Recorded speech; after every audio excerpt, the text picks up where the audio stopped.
जय माता दी। राधे राधे। जय श्री कृष्ण। प्रिय भक्तों, आप सभी भक्तों का आपके अपने YouTube चैनल अंशु भक्ति पर हार्दिक स्वागत है। आज 17 मार्च दिन सोमवार चैत्र मास कृष्ण पक्ष की तृतीया तिथि शाम 7:33 तक है। उसके बाद चतुर्थी तिथि प्रारंभ हो जाएगी। यदि आज आप कोई शुभ कार्य करना चाहते हैं तो राहु काल का समय जरूर नोट कर ले। इस समय कोई भी शुभ कार्य ना करें। आज राहु काल सुबह 8:06 से 9:36 तक है।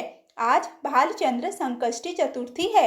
चैत्र माह के कृष्ण पक्ष की चतुर्थी तिथि की शुरुआत 17 मार्च 2025 को रात्रि 7:33 पर होगी और इसका समापन 18 मार्च 2025 को रात्रि 10:09 पर होगा। इस व्रत को चंद्रोदय व्यापिनी चतुर्थी तिथि पर किया जाता है। अगर 2 दिन चंद्रोदय व्यापिनी चतुर्थी तिथि होती है तो प्रथम दिन को व्रत के लिए चुना जाता है।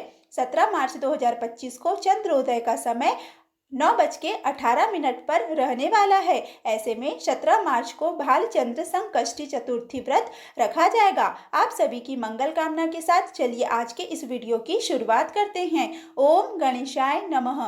एक समय की बात है जब कैलाश पर्वत में माता पार्वती और भगवान गणेश विराजमान थे। तब 12 माह की गणेश चतुर्थी का प्रसंग चल रहा था। तब माता पार्वती ने कौतूहलवश भगवान गणेश से पूछा। पार्वती माता बोली, हे पुत्र, चैत्र माह की कृष्ण पक्ष की चतुर्थी को तुम्हारे किस स्वरूप की पूजा की जाती है और उसका विधान क्या है वो मुझसे कहो। माता पार्वती की जिज्ञासा को शांत करते हुए भगवान गणेश ने कहा, हे माता, चैत्र माह की कृष्ण पक्ष को आने वाली चतुर्थी को मेरे भालचंद्र स्वरूप की पूजा करनी चाहिए। इस दिन पूरे दिन व्रत रखकर रात्रि में षोडोपचार से मेरा पूजन करना चाहिए। इस दिन व्रती को ब्राह्मण भोजन के अनंतर पंचगव्य पान करके रहना चाहिए। यह पूर्ण रूप से सभी संकटों का नाश करता है। इस व्रत के स्मरण मात्र से मनुष्य को सभी सिद्धियों की प्राप्ति सहज रूप से हो जाती है। अब माता, मैं आपको इस व्रत से जुड़ी एक कथा के विषय में अवगत कराने जा रहा हूँ, अतः आप इसे ध्यान पूर्वक सुनिएगा। सतयुग में मकर ध्वज नामक एक राजा हुए। वे परम प्रजा पालक थे। उनके राज्य में सभी लोग सुखी और समृद्ध जीवन व्यतीत कर रहे थे। सभी वर्ण के लोग अपने धर्म का पूर्ण निष्ठा से पालन किया करते थे। प्रजा निरोगी और स्वस्थ जीवन व्यतीत करती थी। प्रजा में चोर और डाकू आदि का कोई भय नहीं था। नगर में रहने वाले सभी लोग उदार, दानी, धार्मिक, बुद्धिमान और सुंदर थे। इतना सुंदर राज्य होने के पश्चात राजा पुत्र सुख से वंचित थे। पुत्र रत्न की प्राप्ति हेतु उन्होंने कई यत्न किए। अंततः महर्षि याज्ञवल्क्य की कृपा से उन्हें पुत्र धन की प्राप्ति हुई। पुत्र धन की प्राप्ति होने पर राजा की खुशी का कोई ठिकाना नहीं रहा। अब वो अपने राज्य का संपूर्ण कार्यभार अपने मंत्री धर्मपाल को सौंपकर विविध प्रकार के खेल खिलौनों से अपने राजकुमार का पालन पोषण करने लगे। यहाँ राज्य का शासन अपने हाथों में आ जाने से मंत्री धर्मपाल धन धान्य से संपन्न हो गए। मंत्री महोदय को एक से बढ़कर एक पुत्रों की प्राप्ति हुई। सभी पुत्रों का विधि विधान से पूरे हर्ष उल्लास के साथ विवाह संपन्न किया गया। अब सभी मात्र पुत्र धन का उपभोग बड़े जतन से करने लगे। परिवार के सभी सदस्यों में सबसे छोटे पुत्र की पुत्र वधू बहुत धर्मपरायण थी। वह भगवान गणेश की परम भक्त थी। चैत्र माह के कृष्ण पक्ष की चतुर्थी आने पर उसने भगवान गणेश की पूर्ण श्रद्धा से आराधना और पूजा की और उनका व्रत अनुष्ठान भी किया। पूजन और व्रत से विचलित होकर सास अपने पुत्र वधू से कहने लगी, अरे, क्या तंत्र मंत्र द्वारा मेरे पुत्र को अपने वश में करने की कोशिश कर रही है। अपनी सास द्वारा बारंबार निषेध किए जाने पर भी अपनी पुत्र वधू में कोई बदलाव आता न देख सास पुनः बोली, अरे दुष्टा, मेरे बार बार कहने पर भी तू मेरी बात को अनदेखा कर रही है। मैं तुझे पीटकर ठीक कर दूंगी। मुझे यह सब तांत्रिक अभिचार पसंद नहीं है। अपनी सास की बात सुन पुत्र वधू ने विनम्रता से कहा, हे सासू माँ, मैं संकटनाशक भगवान गणेश का व्रत कर रही हूँ। यह व्रत अनुष्ठान करने से मनवांछित फल की प्राप्ति होती है। अपनी पुत्र वधू की बात सुन क्रोधवश सासू माँ ने अपने पुत्र से कहा, हे पुत्र, तुम्हारी वधू जादू टोने पर उतारी हो गई है। मेरे बार बार समझाने पर भी उसे मेरी एक भी बात समझ में नहीं आती। अब तुम ही इसे मार कर उसकी अकल को ठिकाने लेकर आओ। मैं किसी गणेश को नहीं जानती, वे कौन है और उसका व्रत कैसे होता है। हम लोग तो राजकुल से हैं, हमारी भला किस विपत्ति को वो नष्ट करेंगे। माता की आज्ञा को मानते हुए उसके पति ने उसे मारा और पीटा। इतनी पीड़ा को सहन करते हुए भी उस पुत्र वधू ने व्रत को पूर्ण किया। व्रत के अंत में उसने भगवान गणेश का स्मरण करते हुए प्रार्थना की कि हे भगवान, हे विघ्नेश्वर, हे गणपति, आप हमारे सास ससुर को अपना परचम दिखलाइए ताकि वो आपकी महिमा को समझ पाए और उनके मन में आपके प्रति श्रद्धा भाव जागृत हो। अपने भक्त की करुण पुकार सुन भगवान गणेश जी ने देखते ही देखते राजा के पुत्र का अपहरण कर उसे धर्मपाल के महल में कहीं छुपा दिया। उसके बाद राजकुमार के सभी वस्त्र अलंकारों को उतार कर राजमहल में फेंक दिए और खुद अंतर्ध्यान हो गए। इधर राजा ने प्रेम पूर्वक अपने पुत्र को पुकारा किंतु उन्हें कोई प्रत्युत्तर नहीं मिला। प्रत्युत्तर न मिलने पर उन्होंने शीघ्रता से पुत्र की खोज शुरू कर दी। राजा को अपने महल में पुत्र की पुष्टि न होने पर वो शीघ्रता से मंत्री धर्मपाल के महल में गए और वहां जाकर अपने पुत्र को खोजने लगे। उन्होंने सबसे पूछा, मेरा राजकुमार कहाँ है? यहाँ उसके सभी वस्त्र और आभूषण मिल गए हैं किंतु मेरा राजकुमार कहाँ चला गया? किसने ऐसा निंदनीय कार्य किया है? हाय, मेरा राजकुमार कहाँ है? राजा की व्याकुलता धीरे धीरे अब बढ़ने लगी थी। राजा की दशा को देख मंत्री धर्मपाल ने कहा, हे राजन, आपका चंचल पुत्र कहाँ है? उसका मुझे कोई पता नहीं है किंतु मैं अभी पूरे राज्य में बाग बगीचे आदि स्थानों पर उसकी खोज आरंभ करता हूँ। उसके बाद व्याकुल राजा नौकरों, सेवकों आदि से कहने लगे, हे अंगरक्षकों, सेवकों, मेरे पुत्र का शीघ्र से पता लगाइए। राजा का आदेश मिलने मात्र से राजा के पुत्र की खोज जोरों शोरों से शुरू हो गई किंतु राजा के पुत्र का कोई पता नहीं चला। जब राजा के पुत्र का कहीं भी पता न चला तब वो राजमहल में आके राजा के समक्ष डरते डरते यह निवेदन करने लगे, हे राजन, हमें क्षमा करें, अभी तक अपहरणकारियों का कोई पता नहीं चला है। राजकुमार को पूरे नगर में किसी ने आते जाते नहीं देखा है। उनकी बातें सुनकर क्रोधवश होकर राजा ने अपने मंत्री को बुलाया और कहा, हे धर्मपाल, मेरा राजकुमार कहाँ है? मुझे साफ साफ बता दे, मेरा राजकुमार कहाँ है? उसके सभी वस्त्र आभूषण मुझे दिखाई दे रहे हैं, केवल वही नहीं है। अरे नीच, मुझे बता दे कि मेरा राजकुमार कहाँ है, अन्यथा मैं तुझे और तेरे पूरे कुल का नाश कर दूंगा। इसमें जरा भी संदेह मत रखना।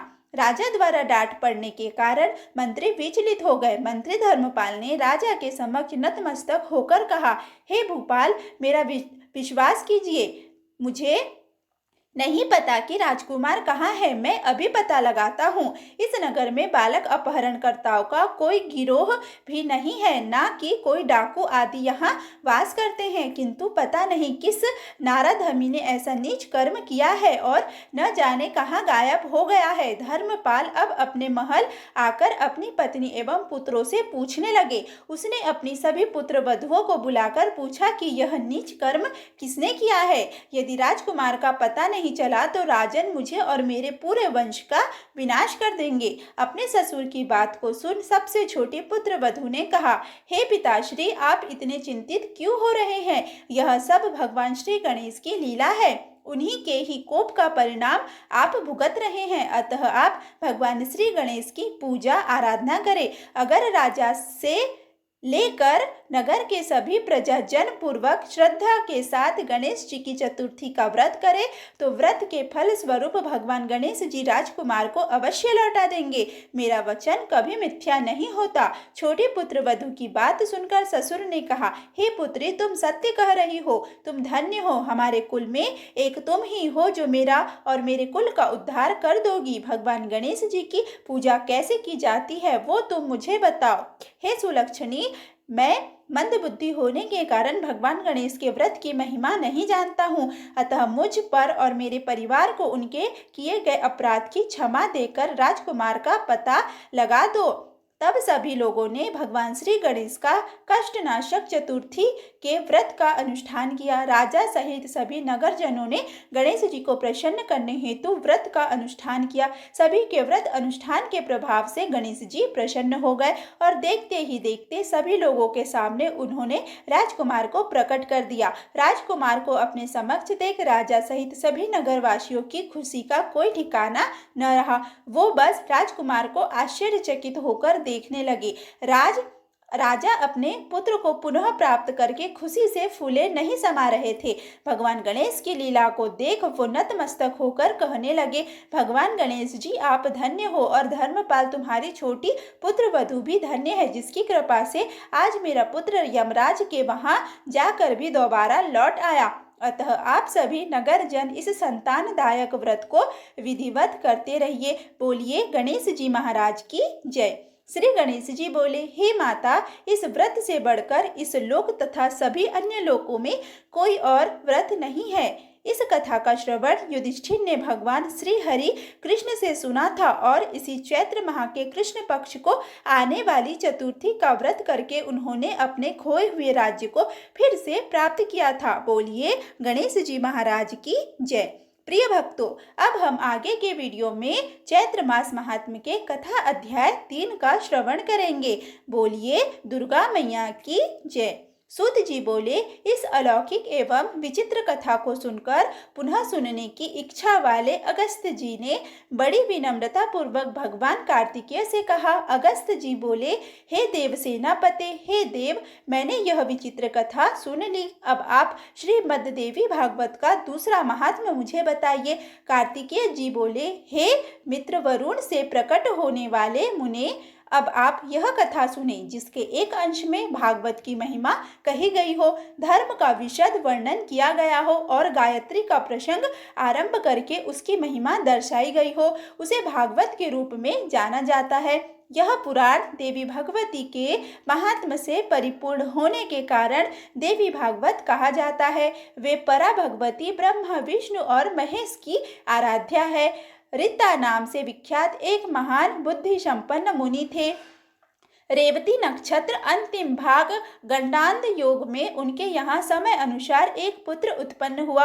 उन्होंने उस पुत्र को जात कर्म आदि क्रिया एवं चूड़ाकरण एवं उपनयन आदि संस्कार भी विधि पूर्वक संपन्न किए। महात्मा ऋतवाक्य के यहाँ जब से वह पुत्र उत्पन्न हुआ, उसी समय से वे शोक तथा रोग से ग्रस्त रहने लगे और क्रोध एवं लोभ ने उन्हें घेर लिया। उस बालक की माता भी अनेक रोगों से ग्रसित होकर नित्य शोकाकुल और अति दुखी रहने लगी। मुनि ऋतवा को अत्यंत दुखी और चिंतित होकर सोचने लगे कि ऐसा क्या कारण है कि मेरे यहाँ यह दुर्मति पुत्र उत्पन्न हुआ। तरुणा अवस्था को प्राप्त होने पर उसने किसी मुनि पुत्र की पत्नी का बलपूर्वक हरण कर लिया। वह दुर्बुद्धि अपने माता पिता की शिक्षाओं पर कभी भी ध्यान नहीं देता था। तदंतर अत्यंत दुखित मन वाले ऋतवाक ने यह कहा कि मनुष्यों के लिए पुत्रहीन रह जाना अच्छा है, किंतु कुपुत्र की प्राप्ति कभी भी ठीक नहीं है। कुपुत्र स्वर्ग में गए हुए पितरों को भी नरक में गिरा देता है। वह जब तक जीवित रहता है तब तक माता पिता को केवल कष्ट ही देता है। अतएव माता पिता को कष्ट पहुंचाने वाले पापी कुपुत्र के जन्म को धिक्कार है। ऐसा पुत्र मित्रों का न तो उपकार कर सकता है और न शत्रुओं का अपकार।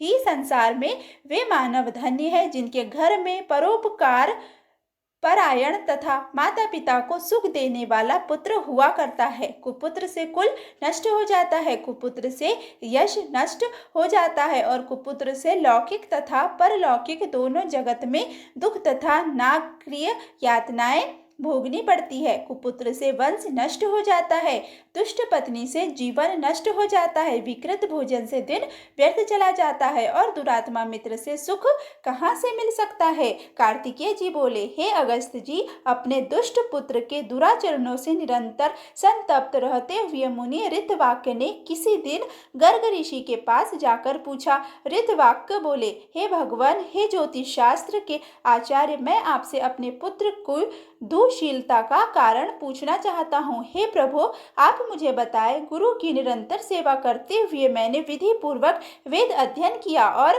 ब्रह्मचर्य व्रत पूर्ण करके विधि विधान के साथ विवाह किया। अपनी भार्या के साथ मैंने गृहस्थ धर्म का सदैव यथोचित पालन किया और विधि पूर्वक पंच यज्ञ का अनुष्ठान किया। हे विप्र, नगर प्राप्ति के भय से बचने के लिए पुत्र प्राप्त करने की कामना से मैंने विधिवत गर्भाधान किया था, न कि वासनात्मक सुख प्राप्ति की इच्छा से। हे मुने, शुकताई माता पिता के प्रति उद्दंड तथा बंधु बांधवों को पीड़ा पहुंचाने वाला यह पुत्र मेरे दोष से अथवा अपनी माता के दोष से उत्पन्न हुआ। तब ज्योतिष शास्त्र के ज्ञाता गर्गाचार्य ने मुनि ऋतवाक्य का यह वचन सुनकर सभी कारणों पर सम्यक रूप से विचार करके कहा। ऋषि गर्गाचार्य जी बोले, हे मुने, इसमें न तो आपका दोष है, न बालक की माता का दोष है और न तो कुल का दोष है। रेवती नक्षत्र का अंतिम भाग गंडांत योग ही इस बालक की दुर्विनीतता का कारण है। हे मुने, अशुभ वेला में आपके पुत्र का जन्म हुआ है, इसी कारण यह आपको दुख दे रहा है। इसमें लेश मात्र भी अन्य कोई कारण नहीं है। अतः हे ब्राह्मण, इस दुख के शमन के लिए आप प्रयत्न पूर्वक समस्त दुर्गति का विनाश करने वाली कल्याणी जगदम्बा दुर्गा की आराधना कीजिए। गर्गाचार्य जी का वचन सुनकर ऋतवाक मुनि क्रोध से मूर्छित हो गए और उन्होंने रेवती को श्राप दे दिया कि वह आकाश से नीचे गिर जाए। ऋतवाक्य के श्राप देते ही चमकता हुआ रेवती नक्षत्र सभी लोगों के देखते देखते आकाश से कुमुद पर्वत पर जा गिरा। वह कुमुद पर्वत रेवती के गिरने के कारण रेवतक नाम से प्रसिद्ध हुआ और उसी समय से वह अत्यंत रमणीक हो गया। रेवती को श्राप देकर मुनि ऋतवाक ने महर्षि गर्ग द्वारा बताए गए विधान के अनुसार देवी भगवती की सम्यक आराधना कर सुख और सौभाग्य प्राप्त किया। कार्तिकेय जी बोले, हे अगस्त जी, उस रेवती नक्षत्र के महान तेज से एक कन्या उत्पन्न हुई, जो अनुपम रूपवती होने के कारण लोक में दूसरी लक्ष्मी की भांति प्रतीत हो रही थी। रेवती नक्षत्र की कांति से प्रादुर्भूत उस कन्या को देखकर मुनि प्रमुच ने प्रसन्न होकर उसका रेवती यह नाम रख दिया। तदंतर ब्रह्मर्षि प्रमुच उसे कुमुदाचल पर स्थित अपने आश्रम में ले आए और पुत्री की भांति उसका धर्म पूर्वक पालन पोषण करने लगे। समय पाकर यौवन को प्राप्त उस रूपवती कन्या को देखकर मुनि ने विचार किया कि इस कन्या के योग्य वर कौन होगा। बहुत अन्वेषण के बाद भी जब मुनि को उसके योग्य कोई वर नहीं मिला, तब वे अग्निशाला में प्रवेश करके अग्निदेव की स्तुति करने लगे।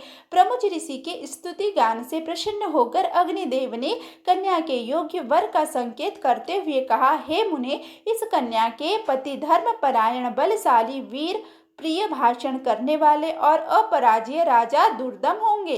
तब अग्निदेव के इस वचन को सुनकर मुनि अत्यंत प्रसन्न हुए। संयोग से उसी समय आखेट के बहाने दुर्दम नामक प्रतिभाशाली राजा मुनि प्रमुच के आश्रम में आ गए। बलवान तथा अप्रतिम ओज से संपन्न वे थे। प्रियव्रत के वंशज राजा दुर्दम विक्रमशील के पुत्र और कालिंदी के गर्भ से उत्पन्न हुए थे। मुनि के आश्रम में प्रवेश कर और वहां न देखकर राजा दुर्दम ने रेवती को प्रिय इस शब्द से संबोधित करके पूछा। राजा बोले, हे प्रिय, महर्षि भगवान प्रमुच इस आश्रम से कहाँ गए हुए हैं? हे कल्याणी, मुझे सच सच बताओ, मैं उनके चरणों का दर्शन करना चाहता हूँ। कन्या बोली, हे महाराज, महामुनि अग्निशाला में गए हुए हैं। राजा भी यह वचन सुनकर शीघ्रतापूर्वक आश्रम से बाहर निकल गए। इसके पश्चात प्रमुच मुनि ने राज लक्ष्मण संपन्न एवं विनयावनत राजा दुर्दम को अग्निशाला के द्वार पर स्थित देखा। मुनि को देखकर राजा ने प्रणाम किया और तदंतर मुनि प्रमुच ने शिष्य से कहा, हे गौतम, ये राजा अर्घ पाने के योग्य है, अतः शीघ्र ही इनके लिए अर्घ ले आओ।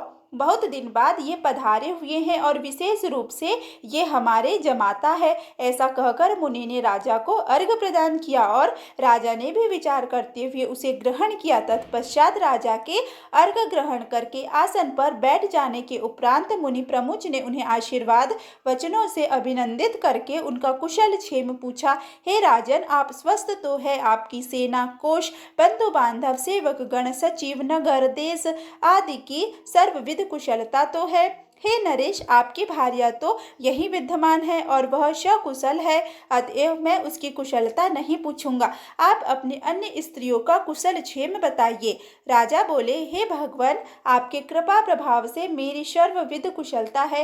हे ब्राह्मण, अब मेरी यह जिज्ञासा है कि मेरी कौन सी भार्या यहाँ है। ऋषि बोले, हे पृथ्वीपते, संसार में अप्रतिम लावण्य से संपन्न रेवती नामक आपकी पत्नी यहाँ ही रहती है, क्या आप उसे नहीं जानते? राजा बोले, हे प्रभु, सुभद्रा आदि मेरी पत्नियां तो घर पर ही है। हे भगवान, मैं तो केवल उन्हें ही जानता हूँ, मैं रेवती को तो नहीं जानता। ऋषि बोले, हे महामते, हे राजन, इसी समय प्रिय के संबोधन से आपने जिससे पूछा था, अपनी उस योग्यतम प्रिया को आपने क्षण भर में ही भुला दिया। राजा बोले, हे मुने, आपने जो कहा वह असत्य नहीं है, किंतु मैंने तो सामान्य रूप से ऐसा कह दिया था, इसमें मेरा कोई दूषित भाव नहीं था, अतः आप मेरे ऊपर क्रोध न करें। ऋषि बोले, हे राजन, आपका भाव दूषित नहीं था, अपितु आपने सत्य ही कहा था। अग्निदेव के द्वारा प्रेरित किए जाने पर ही आपने ऐसा कहा था। इसका पति कौन होगा? ऐसा मेरे द्वारा आज अग्निदेव से पूछे जाने पर उन्होंने कहा था कि इसके पति निश्चित रूप से राजा दुर्दम ही होंगे। हे महीपते, अतः मेरे द्वारा प्रदत्त इस कन्या को आप स्वीकार कीजिए। आप इसे प्रिय ऐसा संबोधन भी कर चुके हैं, अतएव अब शंका रहित होकर अब अन्य किसी विचार में न पड़े। मुनि का यह वचन सुनकर राजा दुर्दम चिंतन करते हुए चुप हो गए और मुनि उनके वैवाहिक अनुष्ठान की तैयारी में जुट गए। इसके बाद विवाह कार्य के लिए मुनि को तत्पर देखकर रेवती ने कहा, हे तात, आप मेरा विवाह रेवती नक्षत्र में ही संपन्न कराए।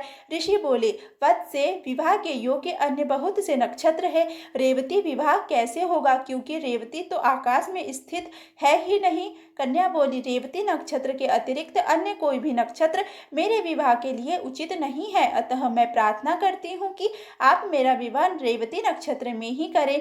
ऋषि बोले, पूर्व काल में मुनि ऋतवाक्य ने रेवती नक्षत्र को पृथ्वी पर गिरा दिया था। इस प्रकार अन्य नक्षत्र में यदि तुम्हारी श्रद्धा नहीं है, तब तुम्हारा विवाह कैसे होगा? कन्या बोली, तात, क्या केवल एक ऋतवाक्य ने ही तपस्या की है?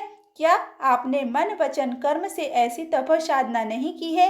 हे पिताजी, मैं आपके तपोबल को जानती हूँ, आप जगत की सृष्टि करने में समर्थ है, अतः आप अपने तप के प्रभाव से रेवती को पुनः आकाश में स्थापित करके उसी नक्षत्र में मेरा विवाह कीजिए। ऋषि बोले, तुम्हारा कल्याण हो, तुम जैसा मुझसे कह रही हो वैसा ही होगा। तुम्हारे हितार्थ मैं आज ही रेवती नक्षत्र को सोम मार्ग नक्षत्र मंडल में स्थापित करूंगा। कार्तिकेय जी बोले, हे अगस्त जी, ऐसा कहकर मुनि ने अपने तपोबल से शीघ्र ही पूर्व की भांति रेवती नक्षत्र को फिर से नक्षत्र मंडल में स्थापित कर दिया। तदंतर मुनि प्रमुचन रेवती नक्षत्र में वैवाहिक विधि के अनुसार महात्मा राजा दुर्दम को वह रेवती कन्या सौंप दी। इस प्रकार कन्या का विवाह कर देने के उपरांत मुनि ने राजा से कहा, हे वीर, तुम्हारी क्या अभिलाषा है, मुझे बताओ, मैं उसे पूरी करूंगा। राजा बोले, हे मुने, मैं स्वभावुक मनु के वंश में उत्पन्न हुआ हूँ, अतः मैं यही कामना करता हूँ कि आपकी कृपा से मुझे मनवंत राधिपति पुत्र की प्राप्ति हो। मुनि बोले, यदि आपकी यही अभिलाषा है तो आप देवी भगवती की आराधना कीजिए, ऐसा करने से आपका पुत्र मनु अवश्य ही मनवंत राधिपति होगा। श्रीमद् देवी भागवत जो पंचम पुराणों के रूप में विख्यात है, उसका 5 बार श्रवण करने के उपरांत आपको मनवांछित पुत्र प्राप्त होगा। रेवती के गर्भ से उत्पन्न रैवत नाम वाला 5वां मनु वेदवेत्ता, शास्त्रों के तत्वों को जानने वाला, धर्मपरायण तथा अपराजय होगा। मुनि प्रमुच के इस प्रकार कहने पर प्रसन्न होकर प्रतिभा संपन्न राजा दुर्दम ने मुनि को प्रणाम किया और वे भार्या रेवती के साथ अपने नगर चले गए। महापति राजा दुर्दम ने अपने पिता पितामह से प्राप्त राज्य पर शासन किया और उस धर्मात्मा ने औरस पुत्रों की भांति अपनी प्रजाओं का पालन किया। एक बार उनसे यहाँ महात्मा लोमश ऋषि पधारे। राजा दुर्दम ने उन्हें प्रणाम किया और उनका विधिवत पूजन कर दोनों हाथ जोड़कर कहा। राजा बोले, हे भगवान, हे मुने, यदि आप कृपा करें तो मैं पुत्र प्राप्ति की कामना से आपसे देवी भागवत नामक पुराण सुनना चाहता हूँ। राजा का यह वचन सुनकर लोमश मुनि प्रसन्न हो गए और बोले, हे राजन, आप धन्य हैं, क्योंकि तीनों लोकों की जननी देवी भगवती में आपकी ऐसी भक्ति हो गई है। देव दानव तथा मानव की आराध्या परा भगवती जगदम्बा में यदि आपकी भक्ति उत्पन्न हुई है तो आपकी कार्य सिद्धि अवश्य होगी। अतएव हे राजन, मैं आपको श्रीमद् देवी भागवत सुनाऊंगा, जिसके सुनने मात्र से कुछ भी रह जाता है, दुष्प्राप्य नहीं। हे ब्राह्मण, ऐसा कहकर मुनि ने किसी शुभ दिन में कथा का आरंभ किया। अपनी पत्नी के साथ राजा ने 5 बार श्रीमद् देवी भागवत पुराण का विधिवत श्रवण किया। कथा समाप्ति के दिन धर्मनिष्ठ राजा दुर्दम ने अत्यंत प्रसन्नता पूर्वक श्रीमद् देवी भागवत पुराण तथा लोमश मुनि की पूजा की। राजा ने नवार्ण मंत्र से हवन करके कुंवारी कन्याओं को भोजन कराया और सपत्नीक ब्राह्मणों को प्रबुद्ध दक्षिणा दान द्वारा संतुष्ट किया। कुछ समय बीत जाने पर भगवती की कृपा से उस रानी रेवती ने लोक कल्याणकारी गर्भ धारण किया। इसके बाद जब समस्त ग्रह नक्षत्र अपने अपने अनुकूल स्थानों पर थे और सभी मांगलिक कृत्य संपन्न हो गए थे, ऐसे शुभ समय में रेवती ने पुत्र को जन्म दिया। पुत्र के जन्म का समाचार सुनकर राजा दुर्दम अत्यंत प्रसन्न हुए और उन्होंने स्नान करके स्वर्ण कलश के जल से पुत्र का जात कर्म आदि संस्कार संपन्न किया। तदंतर राजा ने विधि पूर्वक दान करके ब्राह्मणों को संतुष्ट किया। समय पर पुत्र का उपनयन संस्कार करके राजा ने अपने पुत्र को अंगों सहित वेदों का अध्ययन कराया। इस प्रकार राजा का वह रैवत नामक तेजस्वी पुत्र समग्र विद्याओं का निधान, धर्मपरायण, अस्त्र विराशादों में श्रेष्ठ, धर्म का वक्ता तथा धर्म का पालन करता हो गया। इसके बाद ब्रह्मा जी ने रैवत को मनु के पद पर नियुक्त किया और वे श्रीमान मनवंतराधिपति के रूप में धर्म पूर्वक पृथ्वी पर शासन करने लगे। इस प्रकार मैंने देवी भगवती के इस प्रभाव का संक्षिप्त रूप से वर्णन कर दिया है। इस श्रीमद् देवी भागवत पुराण के महात्म का विस्तार पूर्वक वर्णन करने में कौन समर्थ है? सूत जी बोले, हे ब्राह्मणों, इस प्रकार श्रीमद् देवी भागवत का महात्म तथा उनकी विधि सुनकर और कुमार कार्तिकेय की पूजा करके अगस्त्य ऋषि अपने आश्रम में चले गए। हे विप्रो, मैंने आप लोगों के समक्ष श्रीमद् देवी भागवत का यह महात्म कह दिया। जो मनुष्य श्रद्धा पूर्वक इसका श्रवण तथा पाठ करता है, वह इस लोक में संपूर्ण भोगों का सुख प्राप्त करके अंत में मोक्ष प्राप्त करता है। प्रिय भक्तों, यदि आज का यह वीडियो आपको अच्छा लगा हो तो प्लीज़ वीडियो को लाइक करें, वीडियो को ज़्यादा से ज़्यादा शेयर करें तथा चैनल पर पहली बार आए हैं तो चैनल को सब्सक्राइब करना बिल्कुल भी ना भूलें। धन्यवाद। नमो नमो दुर्गे सुखकर्णी, नमो नमो दुर्गे दुखहरणी, निरंकार है ज्योति तुम्हारी, तिहु लोक फैली उजियारी, शशि ललाट मुख महाविशाला, नेत्र लाल भ्रकुटि विकराला, रूप मातु को अधिक सुहावे, दरस करत जन अति सुख पावे। तुम संसार शक्ति लय कीन्हा, पालन हेतु अन्न धन दीना, अन्नपूर्णा हुई जग की पाला, तुम्ही आदि सुंदरी बाला, प्रलय काल शबनाशन हारी, तुम गौरी शिव शंकर प्यारी, शिव योगी तुम रे गुण गावे, ब्रह्मा विष्णु तुम्हें नित धावे, रूप सरस्वती को तुम धारा, देश बुद्ध ऋषि मुनिन उबारा, धरा रूप नरसिंह को अम्बा, प्रकट भई फाड़ कर खम्बा, रक्षा करी प्रहलाद बचायो, हिरणा अक्ष को स्वर्ग पठायो, लक्ष्मी रूप धरो जग माई, श्री नारायण अंग समाई, क्षीर सिंधु में करत विलासा, दया सिंधु दीजे मन आशा, हिंगलाज में तुम्ही भवानी, महिमा अमित न जात बखानी, मातंगी अरुधूमावती माता, भुवनेश्वरी बगला सुखदाता, श्री भैरव तारा जगतारिणी, छन्न भाल भव दुख निवारिणी, केहरी वाहन शोभ भवानी, लांगुर वीर चरत अगवानी, कर में खप्पर खड़क विराजे, जाको देख कल डर से भाजे, शोहे अस्त्र और त्रिशूला, जाते उठत शत्रु शूला, नगर कोट में तुम्हें विराजत, तिहु लोक में डंका बाजत, शुंभ निशुंभ दानव तुम मारे, रक्त बीज संघन शनहारे, महिषासुर नृप अति अभिमानी, जेहि अधभार मही अकुलानी, रूप कराल काली को धारा, सेन सहित तुम तिहि सहारा, पड़ी घर्षण तन पर जब जब भई साय मातो, तुम तब तब अमरपुरी अवरो सब लोका, तब महिमा सब रहे अशोका, ज्वाला में है ज्योति तुम्हारी, तुम्हें सदा पूजे नर नारी, तुम्हें सदा पूजे नर नारी, प्रेम भक्ति से जो यश गावे, दुख दरिद्र निकट नहीं आवे, ध्यावे जो में जो नर मन लाई, जन्म मरणता को छुट जाई, जोगीश्वर मुनि कहत पुकारी, योग न हो बिन शक्ति तुम्हारी, शंकर अचारज तब हो कीन्हो, काम क्रोध जीती सब लीन्हो, निष दिन ध्यान धरो शंकर को, काहू काल नहीं सुमिर सुमिरो तुमको शक्ति रूप को मरम न पायो, शक्ति गई तब मन पछतायो, शरणागत हुई कीर्ति बखानी, जय जय जय जगदम्ब भवानी, भई प्रसन्न आदि जगदम्बा, दई शक्ति नहीं कीन विलंबा, मोको मातु कष्ट अति घेरो, तुम बिन कौन हरे दुख मेरो, आशा तृष्णा निपट सतावे,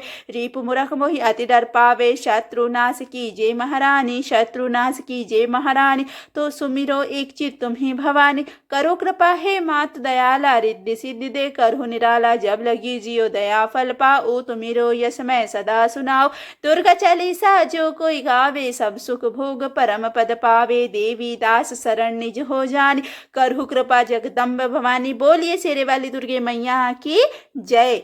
प्रिय भक्तों, यदि आज का यह वीडियो आपको अच्छा लगा हो तो प्लीज़ वीडियो को लाइक करें, वीडियो को ज़्यादा से ज़्यादा शेयर करें तथा चैनल पर पहली बार आए हैं तो चैनल को सब्सक्राइब करना बिल्कुल भी ना भूलें। धन्यवाद।